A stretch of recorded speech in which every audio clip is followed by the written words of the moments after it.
사람들이 요담에게 그 일을 알림해 요담이 그리심산 꼭대기로 가서 서서 그의 목소리를 높여 그들에게 외쳐 이르되 세겜 사람들아 내 말을 들으라.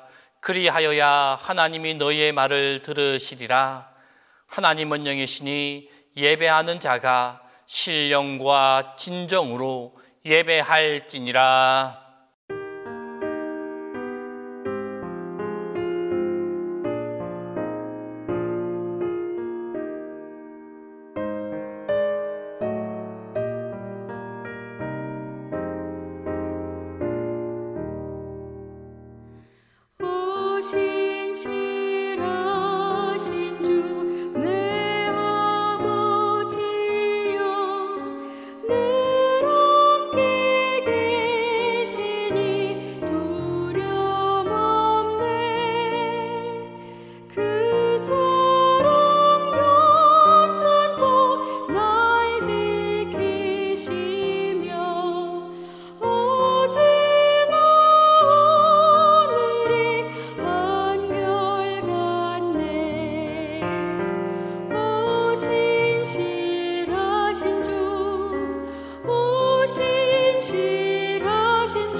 사랑이 많으시고 참 고마우신 주님 감사합니다. 말씀대로 살고자 원하지만 저의 믿음이 연약하여 의지가 없어 생각은 간절한데 의지가 부족하다는 핑계로 주님께 은근슬쩍 미루며 적당히 살지는 않았는지 뒤돌아 봅니다. 용서하여 주시옵소서. 하루하루를 주님을 생각하며 찬송하며 기도하며 보낼 때에 우리의 소망이, 우리의 헌신이 주님께 드리는 향기가 되어 드리기를 소원합니다. 동신교회의 가족들을 위해 기도합니다. 모두가 어렵다, 힘들다, 아프다 할 때 우리는 주님이 계셔서 행복합니다. 주님을 바라볼 수 있기에, 의지할 수 있기에, 기도할 수 있기에 우리가 올바로 살아갈 수 있도록 지혜를 주시기에 감사를 드립니다. 한번 잡으신 주님의 손은 절대 놓지 않으시는 주님이시기에 그 또한 감사를 드립니다.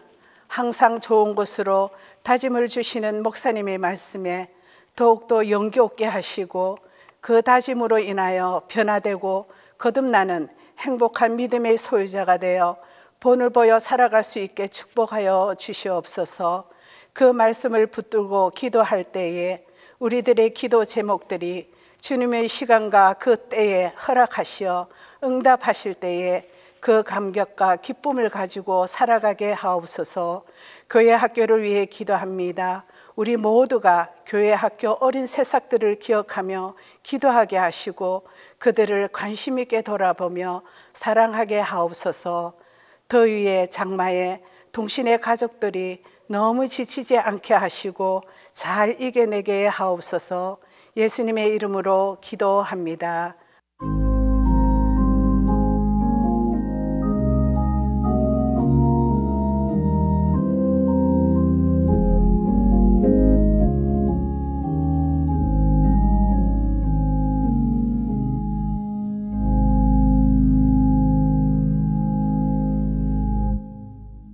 수요 아카데미 시간에 주시는 하나님 말씀은 여호수아 8장 33절에서 35절입니다. 구약 성경 여호수아 8장 33절에서 35절입니다. 온 이스라엘과 그 장로들과 관리들과 재판장들과 본토인뿐 아니라 이방인까지 여호와의 언약궤를 맨 레위 사람 제사장들 앞에서 궤의 좌우에 서되 절반은 그리심산 앞에 절반은 에발산 앞에 섰으니 이는 전에 여호와의 종 모세가 이스라엘 백성에게 축복하라고 명령한 대로 함이라. 그 후에 여호수아가 율법책에 기록된 모든 것대로 축복과 저주하는 율법의 모든 말씀을 낭독하였으니 모세가 명령한 것은 여호수아가 이스라엘 온 회중과 여자들과 아이와 그들 중에 동행하는 거류민들 앞에서 낭독하지 아니한 말이 하나도 없었더라.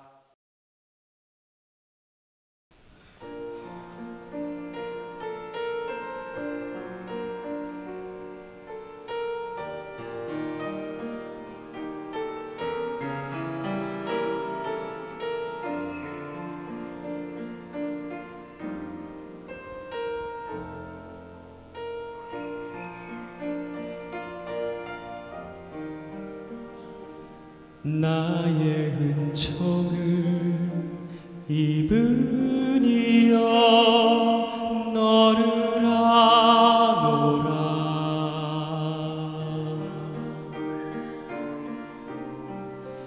너의 이름을 내가 아노라. 나의 사랑을 아느니요 함께 가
여러분 반갑습니다. 오늘은 이스라엘 성경 순례 17번째 시간으로 그리심산과 에발산에 대하여서 우리가 말씀과 또 그의 성지를 순례하면서 하나님의 은혜를 나누도록 하겠습니다.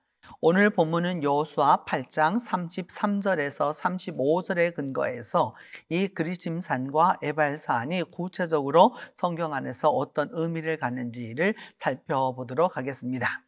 먼저 그 이름과 위치를 보게 되었을 때에 우리가 처음으로 가고자 하는 것은 바로 여기입니다. 어디냐면 여러분, 여기가 바로 세겜이죠.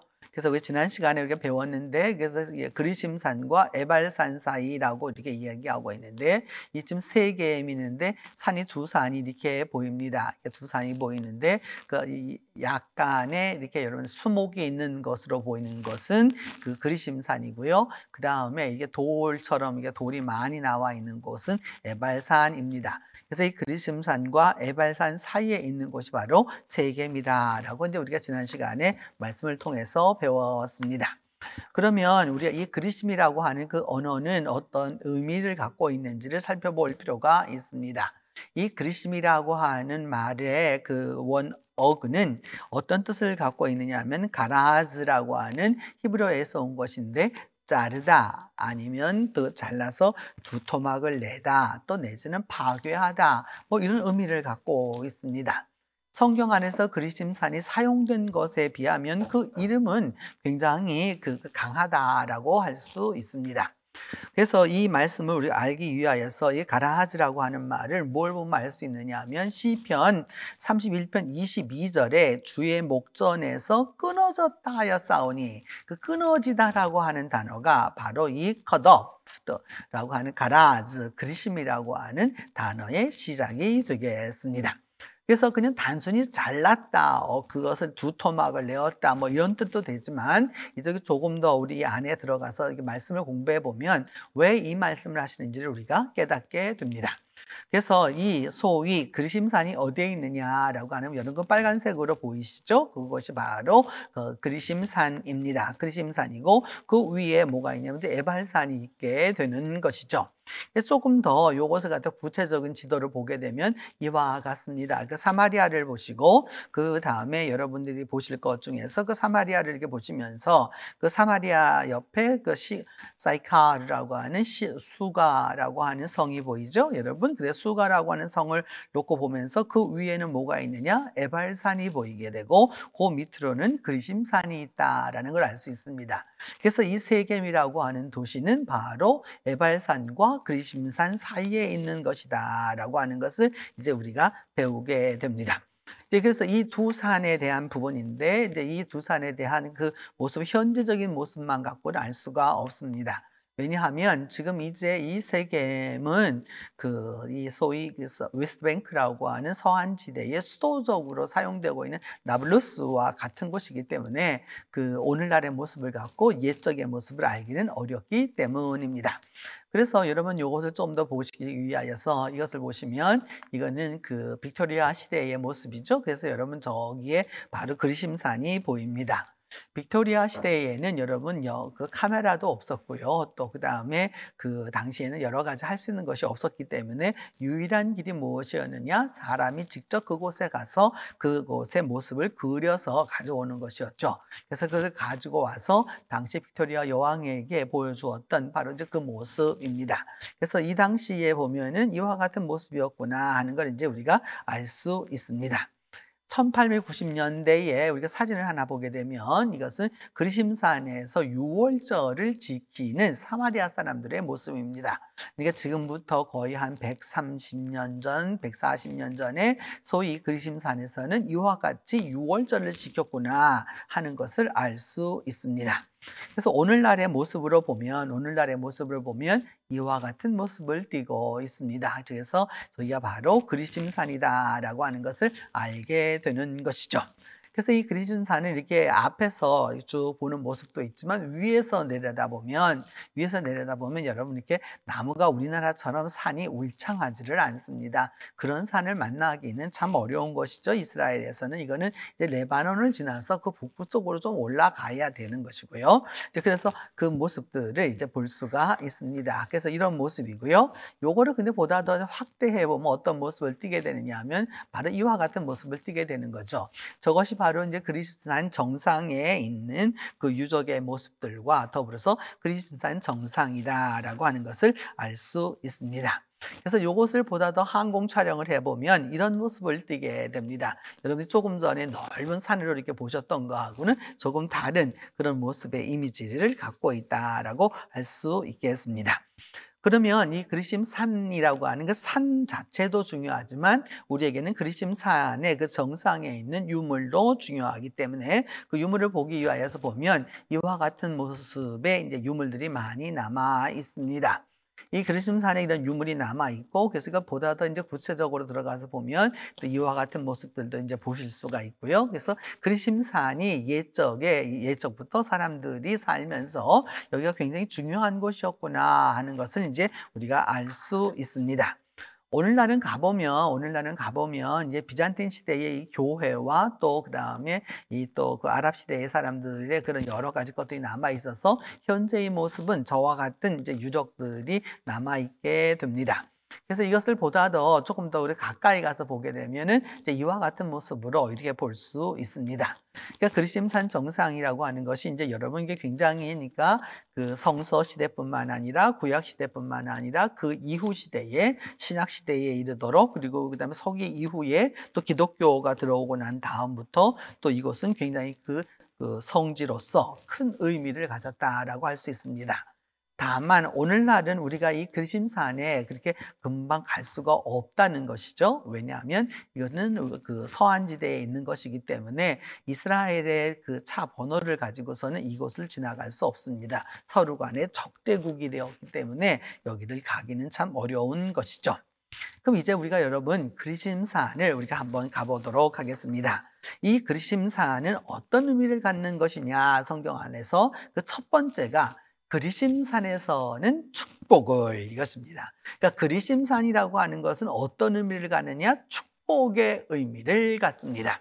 그래서 신명기 11장 29절 말씀을 보면 이제 너희가 들어가게 될 땅에 들어가면 하나님께서 주시는 그 가나안 땅에 들어가게 되면 그리심산에서 축복을 선포하라 라고 하나님이 말씀하십니다. 아직 이들이 가나안 땅에 들어가지는 않았습니다. 그러나 그 가나안 땅에 들어가게 되면 축복을 선포할 것이 있는데 그것이 바로 어디냐? 그리심산이라고 이제 성경은 이야기하고 있는 것이죠. 그러면서 그렇게 그 그리심산을 그렇게 말씀하면서 그 지파별로도 바로 이 축복의 산에 서야 할 그 지파들이 있다라고 아주 구체적으로 말씀합니다. 신명기 27장 12절은 말하기를 그래서 요단을 건너가서 시므온 지파와 레위 지파와 유다 지파와 이사갈 지파와 요셉과 베냐민은 백성을 축복하기 위해서 그리심산에 서라. 그러니까 그리심산 쪽에 서라. 그래서 6지파를 이게 말씀하고 있습니다. 그러니까 지파별로도 이것이 여러분 그 축복의 의미를 갖게 되는 것이죠. 이와 같은 반면 또 그리심산은 어떤 의미를 갖느냐 하면 축복의 의미를 갖기도 하지만 그 축복과 저주의 계약을 맺는 것입니다. 이 축복과 저주의 계약이라고 하는 측면에서 제가 처음에 말씀드릴 때 그리심산이라고 하는 것은 이게 쪼개는 것, 그래서 둘로 나누어지게 되는 뭐 그런 의미를 갖는다고 했는데 왜 이런 의미를 갖느냐라고 하는 의미에서 오늘 본문을 보시면 여러분 확실하게 알 수 있습니다. 여호수아 8장 33절은 말합니다. 이제 온 이스라엘 장로들과 관리들과 재판장과 현지에 살고 있던 그 본토민들과 또 그리고 그 이외의 외국인까지 다 뭐냐면 여호와의 언약궤를 맨 레위 사람들 제사장 앞에서 궤 앞에 서되 절반은 그리심산 앞에 서고 절반은 에발산 앞에 섰으니 이는 전에 여호와의 종 모세가 그렇게 축복하라고 명령한 것 때문이다 라고 하는 이 계약을 맺기 때문입니다. 오늘날은 여러분 우리가 계약 문서를 가지고서 이렇게 문서를 쓰잖아요. 그러나 성서 시대에 특별히 여호수아와 또 출애굽 시대에 이렇게 구약 시대를 내려가면서 이들의 계약이라고 하는 것은 여러분 어떤 것이었느냐 하면, 예를 들어서 아주 큰 계약을 맺어야 되면은 큰 동물을, 작은 계약을 맺을 때는 작은 동물을 그렇게 놓고 계약을 맺습니다. 어떻게 맺느냐 하면은 동물을 반을 쪼갭니다. 이렇게 반을 쪼개서 양쪽으로 펼쳐 놓습니다. 그럼 양쪽으로 펼쳐 놓으면 여러분 피가 주르르 흐르지 않겠습니까? 이렇게 둘로 쪼갰으니까요. 그러니까 이게 그 피가 주르르 흐르는데 그 사이를 두 계약자가 지나가게 되는 겁니다. 그 두 계약자가 지나가게 되면 계약이 성사가 되는 겁니다. 이런 행위의 뜻은 무슨 뜻이냐 하면, 계약이라고 하는, 브리트라고 하는 이 단어는 어떤 뜻이냐 하면은, 계약을 어기면 이 죽은 동물처럼 이 계약을 깨트리면 이게 쪼개지게 된다라고 하는 그 계약의 아주 신실성을 의미하기 위해서입니다. 그러니까 그리심산이라고 하는 것을 이렇게 쪼갰다라고 하는 그 의미를 왜 이 말씀을 하게 되느냐? 계약과 연관이 되어 있기 때문입니다. 철저하게 하나님과의 그 계약, 그래서 그 하나님과의 그 축복의 계약을 맺는 곳이 어디냐? 바로 그리심산이라는 의미입니다. 그래서 그 그리심산에서 이처럼 이렇게 둘로 나누어서 양쪽으로 서게 되는, 그래서 이것을 어기게 되면 어떻게 될 것이냐? 이와 같이 된다라고 하는 그 의미를 갖게 되는 것이죠. 이 이후로 요한복음 4장 20절에 보면 이 그리심산은 아주 축복의 성산으로 의미를 갖게 됩니다. 왜냐하면 여러분 아시는 대로 그 수가성 여인이 말하기를, 예수님에게 사마리아 사람들은 이 산, 곧 그리심산을 말합니다. 그리심산에서 예배하였는데 당신들의 말은 그 예배할 곳이 예루살렘에 있다합니다 라고 이제 그렇게 이야기하게 되는 것이죠. 그렇게 되어 하나님과 계약을 맺었던 그 그리심산은 이후 어떤 의미를 갖게 되었느냐? 아주 성스러운 산으로 이해되었던 것이죠. 그래서 그 사사와 사사시대와 그리심산과의 관계를 보게 되면, 이곳에 보게 되면 그 요담이 그 산 꼭대기에 올라가서 이제 드디어 이제 그 이야기를 하게 되는 것이죠. 그래서 뭐냐 하면은 왕이 될 수 없는 사람이 왕이 되게 되었었을 때에 있었던 것, 그래서 이스라엘 모든 지파에게 알려주어서 이 정신을 차리고 바른 지도자를 선택하라라고 이제 하시는 말씀을 이제 배우게 되는 것이죠. 바로 이것이 무엇이냐 하면 그 사사와 그리심산의 관계였던 것이죠. 그래서 사사기 9장 7절을 말하기를, 그리심산 꼭대기에 가서 말하기를, 세겜 사람들아 하나님이 너희에게 하시는 말씀을 들으라 라고 이제 말씀하시는 것이죠. 다섯 번째로 여러분, 구약에 나타나는 산이지만 구약에는 이게 4번만 나타나게 되는데, 이제 그 다섯 번째로 우리가 예수님과 그리심산을 보게 될 때 하신 말씀이 있죠. 우리 조상들은 이 산에서 예배하였는데 당신들의 말은 예배할 곳이 예루살렘에 있다 합니다 라고 이제 말씀을 하니까, 예수님께서는 너는 이 산에서도 말고 저 산에서도 말고, 그 얘기가 이 산에서도 말고 예루살렘에서도 말고, 그러니까 장소에 지배받지 말아라 라고 딱 말씀하시는 거죠. 그러면서 신령과 진정으로 예배하라. 그러니까 우리 성경은 영과 진리라고 이렇게 말하고 있는데, 그 영이라고 하는 것은 성령, 푸뉴마를 말하게 되는 것이죠. 그래서 여러분 우리가 그것을 이제 분명히 이제 이해해야 되는 것이죠.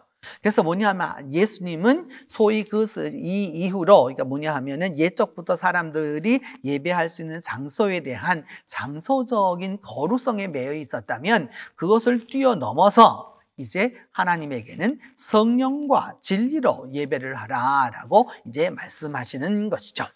바로 이와 같은 모습을 보기 위하여서 여러분, 오늘날도 사마리아에는 사마리아 사람들이 삽니다. 약 한 1,000 몇백 명 정도 살 수 있다고 할 수 있는데, 그 후손들이 사는데, 이분들이 대부분은 이 세겜이나 이쪽에 내려 살지 않고 이스라엘 땅 그 하이파 쪽으로 많이 내려와 살지만, 그럼에도 불구하고 여전히 그리심산에는 여러분 회당이 있고요. 이렇게 그들에게는 성전과 같은 것이죠. 그래서 이 사마리아 사람들이 지나는 소위 뭐가 있느냐 하면은 유월절이 있습니다. 그 유월절의 모습을 이제 보시게 되는 건데, 바로 저처럼 이제 이 오경을 들고서 쫙 있어서 이제 그 유월절을 지키게 되는 것이죠. 이 사마리아 사람들의 유월절을 볼 수 있는 것은 참 행복이라고 할 수 있습니다. 그러면 이 오늘 성경은 이야기하기를 벌써 예수님 시절에 이 산에서 우리 조상들은 예배해 왔다라고 해서 이야기하고요. 그러니까 그 말의 뜻은 그리심산에 성전이 있었다라는 말이 되는 거고, 예루살렘에 있다라고 하는 말은 예루살렘 성전산이 역대기에 의하면 바로 그것이 모리아산이라고 얘기하면서 성전산이라고 얘기해서 이제 이것을 이야기하게 되는 것이죠. 그런데 사마리아 사람들이 이것을 선택했던 이유는 이들은 그 아브라함이 가나안 땅에 들어가서 세겜 땅 모레라고 하는 그 모레라고 하는 지역을 바로 무엇으로 보았기 때문이냐? 그리심산으로 보았기 때문입니다.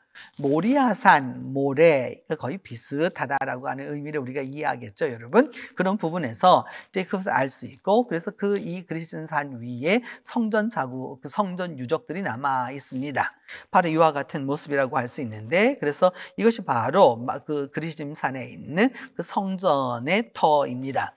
이 성전의 모습은 구체적으로 고고학적으로 얘기하면 그 구약 시대보다는 구약 시대와 신약 시대고 바로 중간기였던, 그러니까 주전 5세기, 그러니까 지금부터 한 2500여 년 전부터 이미 성전이 존재했던 것으로 알 수 있습니다. 그리고 실제적으로 이제 이것을 가지고서 이들의 그 성전이 어떤 모습이었을까라고 하는 것을 이제 고고학적인 것을 가지고서 현재적으로 이렇게 여러분 이제 다시 조감도를 그려보면 그 성전이 있고 성소가 있고 지성소가 있고 그 앞에 번제단이 있는 이런 모습들을 우리가 이제 볼 수 있는 것이죠. 이와 같은 성전이 이제 그리심산에 있었구나 하는 걸 이제 알게 되는 것이고, 그 다음에 이제 고고학적으로 이것을 발굴해 보았더니 여기에서 그 문서가 나오게 되었던 것이죠. 토판 문서가 나오게 되었는데, 이 토판 문서에 의한다면은 뭐라고 쓰여져 있느냐 하면, 이 토판 문서에는 이제 드디어 하나님께 드디어 이제 사람들이 이것을 그 하나님께 제물을 바치는데, 그 제물을 바치는 그 사람은 누구냐 하면은 요셉이라는 사람이었는데요. 요셉과 그 다음에 그의 그 가족들이 전부 다 이제 그 제물을 이렇게 바치게 되었다. 그래서 하나님께 그 사람들에게 바치게 되었다라고 하는 것을 보아서 이것을 볼 때에 성전이 분명히 그 그리심산 위에 있었구나 하는 것을 이제 우리가 알게 되는 것입니다. 그래서 이제 이런 것을 보시면서 그리심산이 이런 축복의 산이었다면, 이제 두 번째로 에발산으로 가보도록 하겠습니다. 왜냐하면 그리심산 하나만 갖고는 이야기할 수 없기 때문이거든요. 성경에서는 이게 손바닥과 손등처럼 그리심산과 에발산은 서로 짝을 이루어서 가기 때문입니다. 이제 그 에발산으로 한번 가보기 위하여서 여러분 에발산을 보게 되면 이것이 바로 그리심산에서 이제 그리심산 정상에서 저쪽 에발산을 본 겁니다. 근데 여러분이 느끼시는 대로 저 산에 거의 그 8분음선까지 전부 다 이게 완전히 나무가 하나도 없다라고 하는 걸 알 수 있죠. 황무하다라고 하는 걸 알 수 있는데, 에발산은 이게 저주의 산으로 인정이 되었기 때문에 그 이후로 어떻게 되었느냐 하면은 저기에서 이 석재를 캐내는 산이 되었습니다. 그래서 지금은 거의 황무한 것이죠. 이 지명과 위치를 우리가 한번 보게 되면 그 지명은 원래 하르 아이발에서 하르라고 하는 말은 언덕이라는 말도 되고요, 또 산이라는 말도 되고 히브리 말로 쓰이는 말입니다. 근데 이 아이발이라고 하는 말은, 그러니까 에발, 우리는 그냥 에발 이렇게 말하게 되는데 어떤 뜻이냐면 황무하다, 나무 하나 없는, 그러니까 아주 황폐한 그런 의미를 갖는 것이죠. 그러니까 곧 저주라 이런 뜻을 갖게 되는 것입니다. 제가 여러분 그리심산이 계약과 연계되어서 나누어진의 의미라고 말했던 것처럼 이런 의미를 갖게 되는 것입니다. 그래서 이 산이 어디에 있느냐 하면 여러분 그 빨간 점이 있는 곳이죠. 바로 거기가 마운틴 이발에서 그 에발산입니다. 그 수가성 바로 옆이라고 이제 할 수 있는데 바로 이 지역이라고 할 수 있는 것이죠.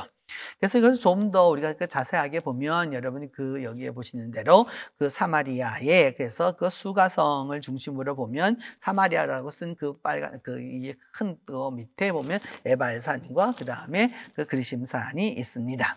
에발산과 그리심산은 그렇게 높낮이가 크게 차이 나지는 않지만 그리심산이 조금 낮고 에발산이 조금 높은 그 정도라고 할 수 있겠습니다. 그러면 에발산은 어떤 산이냐? 저주의 산입니다.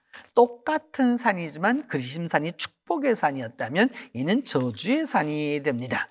신명기 11장 29절을 말씀하기를 이제 너희가 들어가서 하게 되면 그리심산에서는 축복을 선포하고 에발산에서는 저주를 선포하라 라고 이제 말씀하고 있는 것이기 때문입니다.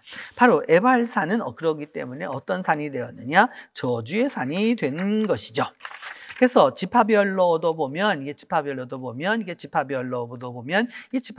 이게 소위 저주의 모습들을 이제 갖게 되는데, 저주하는 사람들은 어느 쪽에 쓰게 되느냐 하면 바로 이런 쪽에 쓰게 됩니다. 그러니까 루벤과 갓과 아셀과 스불론과 답과 납달리는 저주하기 위하여서 에발산 쪽에 서라, 이제 이렇게 말씀하고 있는 것이죠. 그렇기 때문에 여러분 우리가 기억해 두어야 할 것은 이제 축복의 쪽에 쓴 사람들이 있고 그 다음에 저주의 쪽에 쓴 사람들이 있고 양쪽이 나누어져 있다라고 하는 것을 이제 보게 됩니다. 근데 이제 이것은 성경에는 나타나지 나고 그 다음에 고고학적으로 이제 발굴해 본 결과 이 에발산에 무엇이 있었느냐? 제단을 세웠다라고 나옵니다. 그리심산에는 여러분 오히려 그것이 나타나지 않는데 에발산에는 제단을 세웠다라고 하는 말이 여호수아 8장 30절에 보면 그때에 여호수아가 이스라엘의 하나님 여호와를 위하여 에발산에 제단을 쌓았다, 이렇게 말씀하고 있습니다. 그러니까 에발산에 무엇이 있었느냐? 하나님을 위한 제단이 있었구나 하는 것을 알게 됩니다. 그래서 여러분 이제 이것을 고고학적으로 발굴하게 되었죠. 그래서 에발산에 있는 소위 이것이 바로 무엇이냐면 그 제단입니다. 여호수아의 제단인 것이죠. 그러면서 이게 이 제단이 그러니까 여호와를 위하여 여기 성경은 세웠다라고 이제 말씀하고 있는데, 그래서 이것을 가서 보면 조금 더 구체적으로 보면 이 제단이 굉장한 제단입니다. 이렇게 그러니까 작은 제단이 아닙니다. 이렇게 그 작은 제단도 아니고 이와 같은 모습을 띠고 있는데 그래서 그 모습을 조금 더 자세하게 보면 이와 같은 모습으로 이렇게 나타납니다. 그런데 이제 이것을 고고학적으로 발굴했었을 때 여호와를 위하여서 이것을 갖다가 세웠다라고 말하는데, 이것이 정말 그 여호수아의 제단이냐라고 하는 부분에 있어서 문제가 있습니다. 왜냐하면 옛적에 소위 뭐냐면 20세기 초반까지만 해도 여러분 우리에게는 과학이라고 하는 것이 그렇게 많이 발달하지 않았습니다. 특별히 유전자를 이렇게 사용해서 하는 것들이 많이 발달하지 않았죠. 근데 그렇게 되어서 그 당시에는 중요한 것이 어떤 것들이었느냐? 도편이라든지 아니면 거기에서 나오는 어떤 그 구체적인 물건들이 아주 중요했습니다. 그래서 그것을 갖고 시대를 갖다가 판단하는 그런 기준이 되었기 때문입니다. 그래서 이 제단은 어느 정도 되었느냐? 약 한 3200년 정도 된 제단이기 때문에 그것이 여호수아의 제단이었을 것이다 라고 생각을 했던 것입니다. 그러나 이제 이곳에서 그래서 무엇을 이제 알게 되었느냐 하면은 여러분 이제 이곳에서 뭐가 나오게 되냐면 몇 가지의 그 도편이 나오게 되는데, 도편에서 소위 뭐냐 하면 그러니까 그 당시에서 이게 세 가지 여호와라고 쓴 글자인데 맨 위에가 여러분 그 소위 여호수아 시대와 또 그 이후에 한 400-500년 동안 쓰여진 시대고요. 그 다음에 이제 그 다음부터 이제까지 시작된 것이 이제 그 밑에 있는 글자들입니다. 그것이 이제 아람어 시대, 예수님 시대 가깝게 쿰란 시대까지도 내려오게 되었고, 그 밑에 지금 우리가 많이 보았던 히브리어, 얘는 중세 히브리어입니다. 그러니까 우리 성경이 쓰여질 때는 저 글자로 쓰여져 있던 게 아니었던 거죠. 저 위에 있었던 바로 저 글자입니다. 저런 여호와라고 하는 여러분 이런 도편들을 몇 개 발견하게 됩니다. 그래서 이 도편을 발견하게 된 것을 이제 구체적으로 우리가 알게 되면 지난해 3월 24일에 The Times of Israel이라고 하는 신문이 있습니다. 여기서 뭘 발견하게 되었느냐? 과학자들이 무엇을 발견하게 되었느냐? 가장 오래된 히브리 텍스트를 발견하게 되었는데, 그것이 바로 어디에서 나온 것이냐? 에발산에서 나온 것이다 라고 이야기하고 있습니다. 그래서 소위 뭐냐면 이제 이것이 여호와의 이름을 갖게 되는 바로 이제 그런 문서를 갖게 된 것이다 라고 하는 것이죠. 그런데 여러분들에게 이제 이야기하고 싶은 것은 무엇이냐 하면은 그런 부분에 있어서 어떤 부분이 있느냐 하면은 이곳에서 나왔던 많은 여러 동물의 뼈가 있습니다. 그러면 여호와를 위하여서 그 제사를 지내고 이렇게 했었으면은 성경에 나타나는 여러 가지 동물들이 나타나야 되는데 이곳에서는 돼지뼈도 나왔고요. 또 그다음에 개뼈도 나오고요. 그다음에 당나귀 뼈도 나오고요. 이런 것들이 이제 나왔는데 그 옛날에는 몰랐던 것이죠. 근데 그걸 수장고에 두었다가 DNA 분석을 해보니까 이제 알게 되어서 에발산에 세웠던 바로 그 여호수아의 제단이 이 제단이냐라고 하는 것은 오늘날 우리가 확실하지는 않다라고 하는 부분을 이제 이해하시면 되겠습니다. 에발산 역시 그러니까 그 하나님으로부터는 이게 뭐냐면 계약의 산입니다. 저주이지만 그 또한 그 하나님의 계약이기 때문입니다. 여호수아 8장 33절에 말씀드렸던 대로 소위 뭐냐 하면은 절반은 그리심산 앞에, 절반은 에발산 앞에 서서 하나는 축복으로, 하나는 그 저주로 서게 되는 모습을 얻게 된 것이죠. 이와 같은 모습을 통해서 여러분 그리심산과 에발산이라고 하는 이 두 산을 우리가 이제 살펴보면서 이제 우리가 한편 이제 마지막으로 결론적으로 이제 이야기하고 싶은 것은 여러분 이제 나오면서 이 산을 다시 한번 봐주시기를 바랍니다.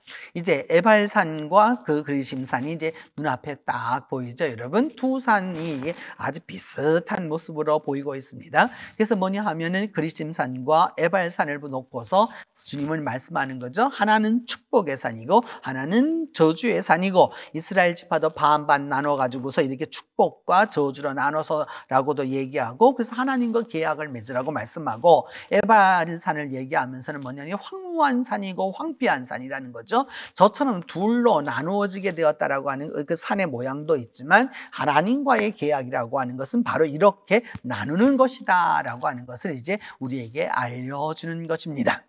그리심산과 에발산을 우리가 순례하면서 여러분 다시 한번 기억해야 될 것은 바로 이것입니다. 그리심산은 축복의 산으로 에발산은 저주의 산으로 알려졌습니다. 그 말씀을 계속해서 드렸던 대로입니다.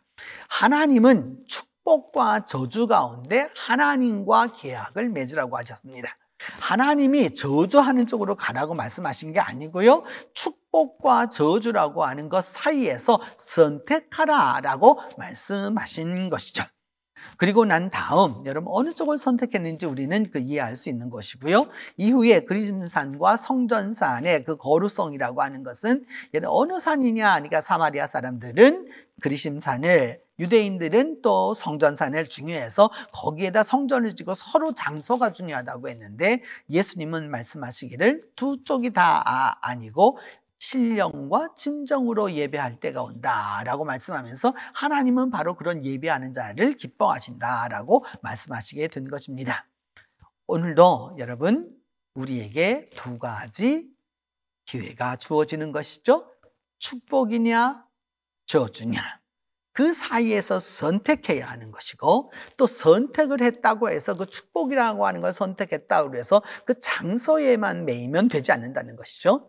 바로 하나님을 섬길 수 있는 신령과 진정으로 예배할 수 있는 곳이면 어디든지 다 가능하다라고 하는 것을 말씀하는 것이죠. 이처럼 여러분 수요 예배를 우리가 이렇게 이제 여러분들이 다 온라인으로 이제 함께 하고 계시는데 바로 이와 같은 모습이라고 할 수 있습니다. 비록 우리가 교회에 나오지는 않아도 다 있는 처소가 어디이든지 간에 신령과 진정으로 예배하는 그 예배가 있을 때 하나님과의 계약이 늘 갱신되고 또 갱신되어서 하나님의 축복이 여러분 모두와 함께하게 될 것입니다. 기도합니다. 하나님, 그리심산과 에발산을 보여주시면서 축복과 저주를 선택하도록 우리에게 말씀하고 계시온데 하나님, 우리 모두가 주님의 축복과 저주 가운데 하나님과 올바른 계약을 맺게 하여 주시고 그리심산과 성전산에 매여 있어서 그 거룩성을 장소에만 두었던 옛사람들의 어리석음을 범하지 아니하고 신령과 진리로 예배하는 다시 한번 말씀의 계약을 맺는 우리가 될 수 있도록 하나님이 함께하여 주시옵소서. 오늘 그리심산과 에발산 사이에서 하나님을 선택하는 우리 성도들 모두에게 하나님의 축복으로 함께하여 주시옵소서. 우리 주 예수 그리스도의 이름으로 기도합니다.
지금은 예수 그리스도의 은혜와 하나님의 사랑과 성령의 교통이 그리심산의 그 축복을 기대하는 온 성도들 위해 이제로부터 함께 계시기를 축원하옵나이다.